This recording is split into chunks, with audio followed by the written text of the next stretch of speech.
Students कैसे हैं आप लोग। उम्मीद करता हूं आप लोग स्वस्थ होंगे, मस्त होंगे, अपनी पढ़ाई में व्यस्त होंगे। आज की वीडियो में हम क्लास 12 केमिस्ट्री के ऐसे महत्वपूर्ण प्रश्नों को पढ़ेंगे जो हमारे बोर्ड एग्जाम में कन्फर्म है कि आते ही हैं। बोर्ड एग्जाम में हर साल आता है तो इस साल भी आएगा। तो देखिए, ऐसे प्रश्नों को हम पढ़ेंगे जो टॉपर पढ़ के बोर्ड एग्जाम में जाते हैं और वो वही प्रश्नों का उत्तर लिख देते हैं और टॉप कर देते हैं। तो आपको ऐसे ही प्रश्न बताऊंगा, उसका उत्तर बताऊंगा। तो अगर आपको पास होना है तो आपको यह वीडियो जरूर देखना है, क्योंकि बिना इन क्वेश्चनों को हल किए बोर्ड एग्जाम में कोई पास ही नहीं हो सकता, क्योंकि ये ऐसे प्रश्न हैं जो हर साल बोर्ड एग्जाम में पूछे जाते हैं और दीर्घ उत्तरीय प्रश्न पूछते हैं। तो आज का वीडियो आपके लिए मोस्ट इंपॉर्टेंट है। अगर आप वीडियो पर नए हैं तो वीडियो को लाइक कर दीजिए, चैनल पर नए हैं तो सब्सक्राइब कर दीजिए, बेल आइकन को प्रेस कर दीजिए, क्योंकि बोर्ड एग्जाम के हर इंपॉर्टेंट टॉपिक का वीडियो आपको चैनल पर डेली मिलता रहेगा। तो ये करते हैं वीडियो को स्टार्ट। देखिए, पहला क्वेश्चन हमारा क्या है। पहला क्वेश्चन देखिए क्या है। क्वेश्चन हमारा है कि राउल्ट का नियम समझाइए। देखिए, इस प्रकार से क्वेश्चन पूछा था 2025 में। उसके बाद पूछा था, देखिए अथवा करके दिया है, राउल्ट के नियम की परिभाषा लिखिए। इस नियम के आधार पर विलेय के मोलर द्रव्यमान को परिकलित करने का व्यंजक प्राप्त कीजिए। इस प्रकार से आपका क्वेश्चन पूछा था 2024 में। उसके बाद देखिए क्या है, राउल्ट का वाष्प दाब अवनमन नियम क्या है, परिभाषित कीजिए। यह क्वेश्चन पूछा था 2016 में। उसके बाद देखिए किस प्रकार से पूछ सकता है कि राउल्ट के नियम को परिभाषित कीजिए तथा उसकी सीमाएं बताइए। इस प्रकार से क्वेश्चन आपका पूछा था 2022 और 2018 में। उसके बाद है, वाष्प दाब का आपेक्षिक अवनमन क्या है, इससे राउल्ट के नियम को व्यक्त करने वाले सूत्र का निर्धारण कीजिए। इस प्रकार से क्वेश्चन हमारा आया था 2022 में। उसके बाद देखिए क्या है कि अवाष्पशील विलेय तथा वाष्पशील विलायक से बने विलयन के लिए राउल्ट के नियम की व्याख्या कीजिए। इस नियम का गणितीय व्यंजक भी प्राप्त कीजिए। इस प्रकार से हमारा क्वेश्चन आया था 2024 में। तो देखिए कितना इंपॉर्टेंट क्वेश्चन है, बहुत बार पूछा गया, हर साल पूछा जाता है, तो इस साल भी पूछा जाएगा। तो आज की वीडियो में देखिए हम इस क्वेश्चन को सॉल्व करेंगे। ऐसे ही जितने क्वेश्चन है सभी को हम आज की वीडियो में सॉल्व करेंगे। तो आज की वीडियो आपके लिए मोस्ट इंपॉर्टेंट है, वीडियो में लास्ट में रहिएगा और वीडियो को दोस्तों के पास शेयर जरूर कर दीजिएगा। तो देखिए राउल्ट का नियम क्या होता है। देखिए, राउल्ट का नियम पहले हम पढ़ेंगे वाष्पशील विलेय के लिए, उसके बाद अवाष्पशील विलेय के लिए। तो देखिए राउल्ट का नियम वाष्पशील विलेय के लिए हमारा हेडिंग है। तो देखिए, जब दो या दो से अधिक वाष्पशील द्रव को मिलाकर विलयन बनाया जाता है। दो या दो से अधिक क्या है, वाष्पशील द्रव हैं, उनको हम मिलाकर क्या करते हैं, विलयन बनाते हैं। जैसे मान लीजिए हमारा यहाँ पे क्या है, एक हमने यहाँ पे बर्तन लिया। अब देखिए हमने इसमें दो वाष्पशील ले लिया। मान लीजिए एक घटक हमारा ए हो गया और एक घटक हमारा बी हो गया। ये घटक हैं, जैसे कि आप चीनी पानी मान लीजिए। तो इस प्रकार से ये दो घटक हैं, ए और बी हमने लिया, क्योंकि हम इसमें फोन में तो आपके घोल को दिखा नहीं सकते इस पर, तो इसलिए हमने ए और बी घटक मान लिया। तो जब दो या दो से अधिक वाष्पशील द्रव को मिलाकर विलयन बनाया तभी हमारा विलयन है, क्योंकि इसमें दो घटक मिल गए। तो विलयन का कुल वाष्प दाब प्रत्येक अवयव के आंशिक वाष्प दाब के योग के बराबर होता है। तब क्या होगा, तब इस विलयन का जो वाष्प दाब होगा, इस विलयन का कुल वाष्प दाब जो होगा वो क्या होगा, वो प्रत्येक अवयव, यानी जैसे कि ए हमारा एक अवयव हो गया, बी एक अवयव हो गया, तो हर एक अवयव के आंशिक दाब के योग की क्या होगा, बराबर होगा।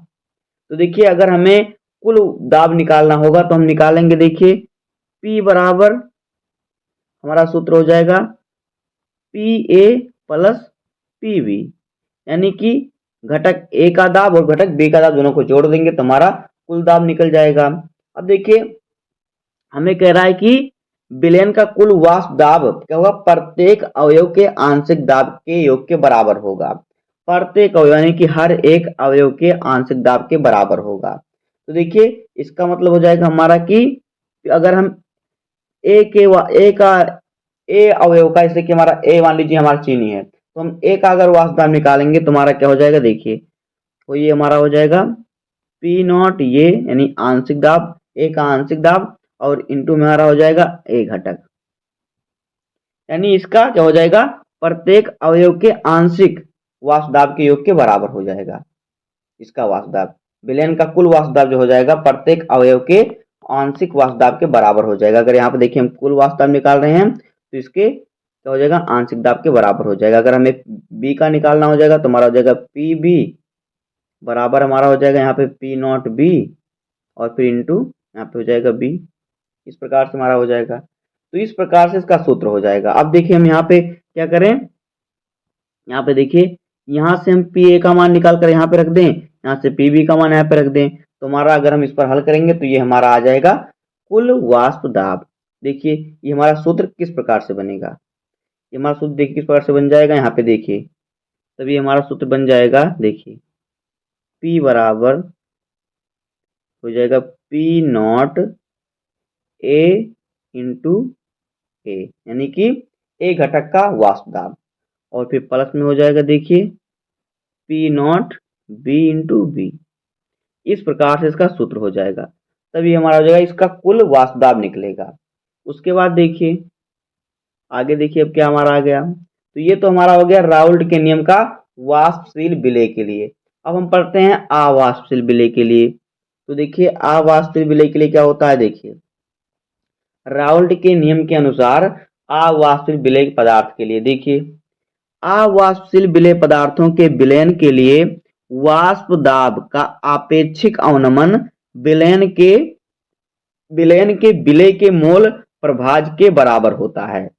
यानी जो अवाष्पशील विलय पदार्थ होता है, तो अवाष्पशील विलय पदार्थों के अगर विलयन को हम खोलते हैं, जैसे मान लीजिए यहाँ पे हम दो अवाष्पशील पदार्थ लेते हैं, एक ए हो गया और एक बी हो गया। अब इसको हमने घोल के इसमें विलयन बनाया, क्या बनाया, विलयन बनाया, तो इसका जो वाष्प दाब होगा, वाष्प दाब का आपेक्षिक अवनमन होगा, वो क्या होगा, विलयन के मोल प्रभाज के बराबर होगा। विलयन में जो विलय पदार्थ है उसके मोल प्रभाज के क्या होगा, बराबर होगा। तो इसका सूत्र देखिए हमारा किस प्रकार से हो जाएगा, इसका सूत्र हमारा हो जाएगा P not minus P S और बटे में पी नॉट। ये क्या हो गया हमारा, देखिए ये हमारा क्या हो गया, ये हो गया आपेक्षिक अवनमन। तो आपेक्षिक अवनमन जो होगा, वाष्प दाब का आपेक्षिक अवनमन जो क्या होगा, विलय के मोल प्रभाज के बराबर होगा। तो बराबर हमारा हो जाएगा विलय का, देखिए मोल प्रभाज को हम एक्स से प्रदर्शित करते हैं और विलय यानी विलय का मोल प्रभाज, विलय का मोल प्रभाज। तो ये सूत्र हो जाएगा। ये हमारा जो है P not minus P S बटे पी नॉट, ये हमारा है वाष्प दाब का अपेक्षिक अवनमन। तो वाष्प दाब का अपेक्षिक अवनमन जो होता है किसके बराबर होता है, विलय के मोल प्रभाज के। तो यक्स हमारा देखिए जो है, ये जो हमारा एक्स है ये मोल प्रभाज होता है और विलय हमने कि विलय का मोल प्रभाज के बराबर होता है। तो ये होता है राउल्ट के नियम के अनुसार अवाष्पशील विलय पदार्थ के लिए। अब आगे देखिए आगे क्या है, आगे देखिए राउल्ट के नियम की सीमाएं। तो देखिए जो बोर्ड एग्जाम में पूछता है उतना ही मैं आपको बता रहा हूँ। देखिए राउल्ट के नियम की सीमाएं भी पूछता है। तो देखिए राउल्ट के नियम की सीमाएं आपको हेडिंग डालना और लिखना है। क्या, देखिए नंबर 1, राउल्ट का नियम केवल अवाष्पशील विद्युत अपघटकों के तन विलयनों पर लागू होता है। किस पे, तन विलयन पर लागू होता है। दूसरा है राउल्ट का नियम केवल उन अवाष्पशील पदार्थों के विलयनों पर लागू होता है जो विलायक से रासायनिक अभिक्रिया नहीं करते। और तीसरा है चूंकि विद्युत अपघट्ट में वियोजित होते हैं अतः उनके विलयन पर राउल्ट का नियम लागू नहीं होता। और चौथा है जो पदार्थ विलयन में संगुणित होते हैं उन पर भी राउल्ट का नियम लागू नहीं होता। तो आपको इसको रट लेना है, राउल्ट के नियम की सीमाएं क्या आपको रट लेना बहुत ही इंपॉर्टेंट है।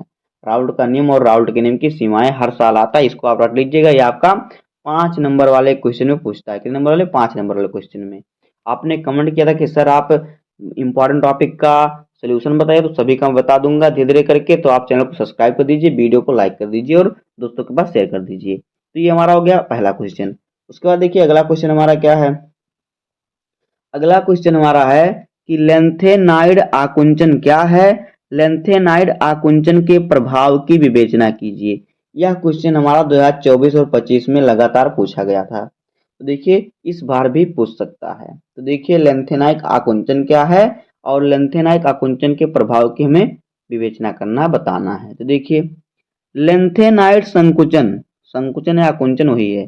तो लेंथेनाइड संकुचन नाभिकीय आवेश बढ़ने के कारण La से Lu तक परमाणिक तथा आणिक त्रिज्या में कमी आती है। क्या होता है, उसके परमाणिक तथा आणिक त्रिज्या में, त्रिज्या यानी उसकी त्रिज्या में जब कमी आने लगती है तो यह लक्षण क्या होता है, लेंथेनाइड आकुंचन कहलाता है। यह संकुचन F इलेक्ट्रॉनों के दुर्बल परीक्षण प्रभाव के कारण होता है। लेंथेनाइड संकुचन के कारण निम्न प्रभाव उत्पन्न होते हैं। देखिए क्या होता है, लेंथेनाइट संकुचन में क्या होता है, नाभिकीय आवेश जब बढ़ता है, जैसे कि यहाँ पे देखिए ये कोई यहाँ पे हमारा आवेश है।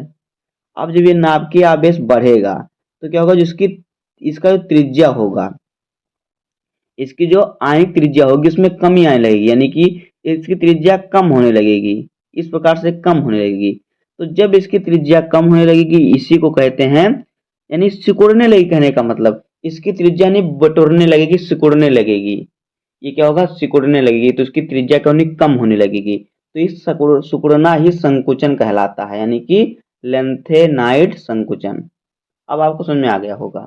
उसके बाद देखिए आगे क्या है, अब इसके प्रभाव देखिए क्या है, यहाँ पे देखिए पहला है समान परमाणु तथा समान आयनिक त्रिज्या। देखिए समूह 4 में क्या है, देखिए जड़ आर यानी कि जिरकोनियम, जिरकोनियम, और फिर क्या है यहाँ पे देखिए एच यानी कि हाइफेनियम। तो समूह 5 में देखिए क्या है, एनबी यानी कि यहाँ पे क्या है, न्यूबियम, और फिर क्या है, टी यानी कि क्या है, यहाँ पे देखिए क्या है, टेंटालम, टेंटालम है।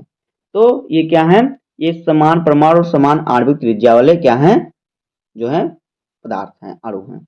आगे देखिए उसका क्या है, द्वि वाला क्या है, संयोजक लक्षणों में वृद्धि, जैसे कि La3 में Lu3+ तक का आकार कम होने के कारण संयोजकता लक्षण क्या होते हैं, बढ़ते हैं। अतः La × का होल थ्राइज अधिकतम क्षारीय है, जबकि LuOH का होल थ्राइज क्या है, कम क्षारीय है।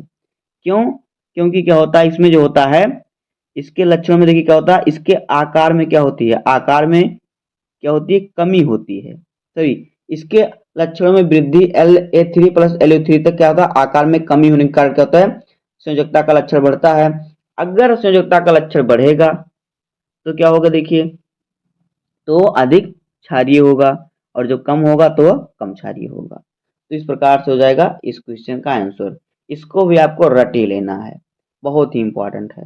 उसके बाद देखिए अगला क्वेश्चन क्या है, अगला क्वेश्चन है कि संक्रमण तत्व क्या है, संक्रमण तत्व क्या है तथा इसके प्रमुख गुणों का वर्णन कीजिए, अथवा डी ब्लॉक के तत्व क्या हैं। देखिए आपका क्वेश्चन किस प्रकार से बोर्ड पूछ सकता है, पहले पूछ सकता है कि संक्रमण तत्व क्या है तथा इसके प्रमुख गुणों का वर्णन कीजिए, या फिर पूछ सकता है कि डी ब्लॉक के तत्व क्या हैं, उनको संक्रमण तत्व क्यों कहते हैं, अथवा उनके निम्नलिखित गुणों के कारण सहित बताइए या समझाइए। नंबर 1 है चुंबकीय गुण उनमें क्यों होता है, और विभिन्न ऑक्सीकरण अवस्थाएं क्यों होती हैं। तो ये भी क्वेश्चन बहुत इंपॉर्टेंट है, 13, 20 और 18 में पूछा गया था। तो देखिए पहले हम समझते हैं डी ब्लॉक के तत्व क्या है, संक्रमण तत्व क्या है, सभी क्वेश्चनों को एक ही वीडियो में हम समझ लेंगे। तो देखिए पहला हेडिंग हमारा डी ब्लॉक के तत्व। तो देखिए डी ब्लॉक का तत्व क्या है, वह सभी तत्व जिनके अंतिम इलेक्ट्रॉन डी उपकोष में प्रवेश करते हैं उसे डी ब्लॉक के तत्व कहते हैं। डी ब्लॉक का तत्व क्या है, वह सभी तत्व जिनके अंतिम इलेक्ट्रॉन डी उपकोष में प्रवेश करते हैं उसे ही कहते हैं डी ब्लॉक का तत्व। इतना आप रट लीजिए। उसके बाद देखिए हमारा क्या है, संक्रमण तत्व। तो देखिए संक्रमण तत्व क्या है, डी ब्लॉक के वह सभी तत्व जिनके NS कक्षक तथा N-1 × D कक्षक में समान या ऑक्सीकरण अवस्था में अयुग्मित इलेक्ट्रॉन हो, संक्रमण तत्व कहलाते हैं। क्या हो, डी ब्लॉक के वह सभी तत्व जिनके NS कक्षक तथा N-1 × D कक्षक में समान या ऑक्सीकरण अवस्था में अयुग्मित इलेक्ट्रॉन हो, क्या हो, इलेक्ट्रॉन जो क्या हो, अयुग्मित हो। इतना ध्यान रखिएगा, इलेक्ट्रॉन क्या क्या होना चाहिए, अयुग्मित होना चाहिए, तो वो होगा संक्रमण तत्व कहलाता है। क्या होता है, संक्रमण तत्व कहलाता है। इसको भी आप रट लीजिए। उसके बाद देखिए इसके गुण, इसके गुण देखिए क्या है संक्रमण तत्व के, देखिए परिवर्ती ऑक्सीकरण अवस्था प्रदर्शित करता है, रंगीन आयन बनाता है, उत्प्रेरक का कार्य करता है, संकुल यौगिक बनाता है और चुंबकीय गुण प्रदर्शित करता है। कौन, संक्रमण तत्व। जो संक्रमण तत्व होता है ये सभी संक्रमण तत्व के क्या हैं, गुण हैं संक्रमण तत्व के। अब आगे देखिए परिवर्ती ऑक्सीकरण अवस्था क्या है। देखिए यहाँ पे देखिए हमारा हेडिंग है परिवर्ती ऑक्सीकरण अवस्था। तो देखिए संक्रमण तत्वों के NS कक्षक तथा N-1 × D कक्षक के मध्य का ऊर्जा अंतराल बहुत कम होने के कारण जो ऊर्जा अंतराल और ऊर्जा के बीच की दूरी जो होती है बहुत कम होने के कारण इलेक्ट्रॉन एक दूसरे में जाते रहते हैं, जिनके कारण यह परिवर्ती ऑक्सीकरण अवस्था प्रदर्शित करते हैं। क्या होता है देखिए, जो संक्रमण तत्व होते हैं वो एन एस कक्षक तथा n-1 डी कक्षक के मध्य क्या होता है, ऊर्जा का अंतराल बहुत कम होता है। जैसे कि देखिए, कोई चीज अगर पास पास में है, यहाँ पे है और यहाँ पे है, ये पास पास है, और कोई चीज मान लीजिए यहाँ पे दूर दूर पर है, तो देखिए जो पास में है वो एक दूसरे से क्या आते जाते रहेंगे। जैसे कि मान लीजिए आप अपने पड़ोसी के घर डेली आते जाते रहते हैं, लेकिन अगर आप अपने मामा के घर कहीं दूर है तो वहां पर बहुत कम आते जाते हैं।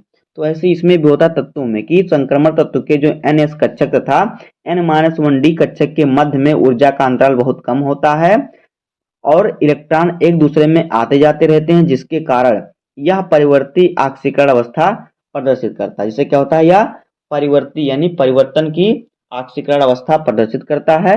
यही होता है क्या, परिवर्ती ऑक्सीकरण अवस्था। इतना आपके समझ में आ गया होगा। समझ में अगर आ ना भी आया हो तो आप इसको रट लीजिए, क्योंकि बोर्ड एग्जाम में आपको पेपर देना है और ये आपके लिए बहुत जरूरी है, और उम्मीद करता हूँ कि समझ में आ ही गया होगा। उसके बाद देखिए क्या है, चुंबकीय गुण। इसके चुंबकीय गुण देखिए किसी संक्रमण तत्व के, तो देखिए डी कक्षक में अयुग्मित इलेक्ट्रॉन हो तो अनचुंबकीय की तरह व्यवहार करता है। कौन, जो संक्रमण तत्व होता है, अगर उसके डी कक्षक में अयुग्मित इलेक्ट्रॉन हो तो वह अनचुंबकीय की तरह व्यवहार करेगा। उसके बाद देखिए यन युग्मित इलेक्ट्रॉन की संख्या है। यहाँ पे जो यन है, यहाँ पे देखिए सूत्र हमारा है चुंबकीय आघूर्ण निकालने के लिए। देखिए क्या होता है, रूट में n इंटू n प्लस 2 और फिर बी एम, ये होता है। तो यहाँ पे देखिए जो n है हमारा, ये n और ये n क्या है, n अयुग्मित इलेक्ट्रॉनों की संख्या है। तो इस सूत्र पर हम निकाल सकते हैं चुंबकीय आघूर्ण। रूट में हमारा n इंटू n प्लस 2 और फिर क्या है, इंटू में बी एम है, और ये दोनों हमारा क्या इसमें रूट में है, तो ये हमारा सूत्र होता है। उसके बाद देखिए अगला क्वेश्चन हमारा क्या है, अगला क्वेश्चन देखिए क्या है, अगला क्वेश्चन है कि बर्नर की अभिधारणाओं के आधार पर उप सहसंयोजक यौगिक आबंधन को समझाइए। ये भी क्वेश्चन बहुत ही इंपॉर्टेंट है, 2024, 22 और 23 में लगातार आया है। बर्नर की अभिधारणाओं के आधार पर उप सहसंयोजन यौगिक आबंधन को समझाना है। तो देखिए समझते हैं इसको। देखिए हेडिंग हमारा है, बर्नर के सिद्धांत की मुख्य अभिधारणाएं निम्नलिखित हैं। नंबर 1 देखिए, उप सहसंयोजन यौगिकों में धातुएं दो प्रकार की संयोजकताएं दर्शाती हैं, प्राथमिक तथा द्वितीयक। देखिए जो उप सहसंयोजक यौगिक होता है उसमें जो धातु होता है, धातु दो प्रकार की संयोजकता दिखाती है, एक प्राथमिक संयोजकता और एक द्वितीयक संयोजकता। तो ये हो गया पहला। दूसरा है, प्राथमिक संयोजकताएं सामान्य रूप से आयनित होती हैं। क्या होती हैं, आयनीय होती हैं तथा ऋणात्मक आयन द्वारा संतुष्ट होती हैं। देखिए जो प्राथमिक संयोजकता होती है वो आयनित होती है, धनायन या ऋणायन। तो जो जब वो ऋणायन पर होती है यानी ऋणात्मक होती है, उस पर माइनस चिन्ह होता है, तब वह संतुष्ट होती है। उसके बाद देखिए तीसरा है कि धातु से द्वितीयक संयोजकता से आबंधित आयन समूह विभिन्न उप सहसंयोजक संख्या के अनुरूप क्या करते हैं, दिक् स्थान से विशिष्ट रूप से व्यवस्थित रहते हैं। जैसे कि यहाँ पे देखिए हमारा जो है उदाहरण में दिया हुआ है COCl2 इंटू NH3 का होल थ्राइज प्लस Cl की संरचना इस प्रकार से देखिए बनेगी। देखिए हमारा CO एक है तो हमने यहाँ पे बीच में हमारा हो CO हो गया। उसके बाद Cl2 है तो एक हमारा Cl ऊपर हो गया, एक नीचे का दो हमारा Cl हो गया। उसको देखिए NH3 का के पावर हो 4 यानी NH3 के पावर 4 यानी कि देखिए हमारा जो H है 4 गुणा 3 में 4 3 12, H हमारा 12 होगा और N 3 होगा, सॉरी N 4 होगा। देखिए एक N हमारा एक हो यहाँ हो गया, एक N यहाँ, एक N यहाँ और एक N यहाँ, हमारा 4 N हो गया। और फिर देखिए हमारा जो H है ये 12 होना चाहिए, तो 3 यहाँ पे है, 3 यहाँ पे 6 हो गया, 3 यहाँ पे हो गया हमारा देखिए कितना, यहाँ पे देखिए हमारा कितना हो गया 3, देखिए हमारा 12 होना चाहिए, 3 4 3 में कितना होता है 12। तो यहाँ पे देखिए हमारा 3 यहाँ पे हो गया, 3 यहाँ पे, 3 यहाँ पे, तो हमारा 3 दूनी 6, 3 त्रिका 9, 3 चौक 12 H हो गया और बचता हमारा एक Cl, तो हमारा यहाँ पे एक Cl हो गया। तो देखिए यहाँ पे जो NH3 है ये जो है देखिए इधर जो है ये है प्राथमिक संयोजकता और ये जो है ये है द्वितीयक संयोजकता। तो इस प्रकार से इसका उदाहरण हो जाएगा। तो देखिए दोस्तों इसी प्रकार से आपकी जो केमिस्ट्री के हैं इंपॉर्टेंट क्वेश्चन बोर्ड एग्जाम में पूछे जाएंगे और इसी प्रकार से मैं आपको सभी इंपॉर्टेंट क्वेश्चनों का आंसर बताता रहूंगा। तो उम्मीद करता हूं आपको वीडियो पसंद आया होगा। अगर आपको वीडियो पसंद आए तो वीडियो को लाइक कर दीजिए, चैनल पे नए हैं तो सब्सक्राइब कर दीजिए, बेल आइकन को प्रेस कर दीजिए, क्योंकि बोर्ड एग्जाम के हर इंपॉर्टेंट टॉपिक का वीडियो आपको इस चैनल पर डेली मिलता रहेगा। तो मिलते हैं किसी नेक्स्ट वीडियो में, तब तक के लिए धन्यवाद। जय हिंद।